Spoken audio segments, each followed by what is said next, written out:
Well, back home, and this Sunday, a price on carbon pollution finally comes into effect. Its painful implementation has taken a heavy toll on federal leaders on both sides of politics. But just what impact will the carbon tax have on Australia's energy consumption, and how effective will it be in reducing Australia's carbon emissions? In a moment, we'll be joined by the Climate Change Minister, Greg Combet. First, this preview from Margot O'Neill. The great moral challenge of our generation. We certainly need to put a price on carbon. It is a cost of living, killing, jobs destroying new tax. This is the right thing to do for a clean energy future for our country. The government says it will launch Australia's clean energy future. The opposition warns it will savage the economy. But what if the carbon tax doesn't change much at all? Pretty much all of the analysis shows that in the next 10 to 20 years, our energy system and our electricity system in particular are going to remain much the same as they are now. So after all the sound and fury, do we end up with pretty much the same dependence on fossil fuels? There'll be really very modest changes in the energy system as a whole over the next 20 years or more. Here's Australia's current energy mix. Fossil fuels at 95%, comprising coal 39%, gas 22%, petroleum 35%, and then renewables 5%.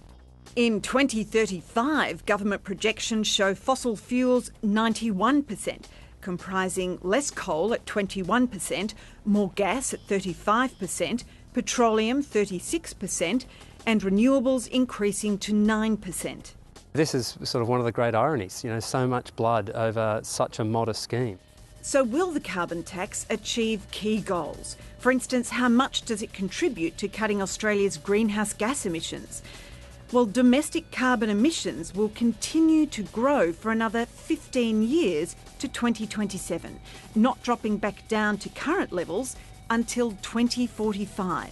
To cut emissions by 5% by 2020, in line with Australia's international obligation, will mean buying overseas carbon credits. Most of the cuts that we will get out of this scheme are going to come via reductions in emissions that occur overseas, so we'll be importing permits. We're also likely to see some offsets in Australia through land-based carbon things, so like tree planting and not cutting down trees.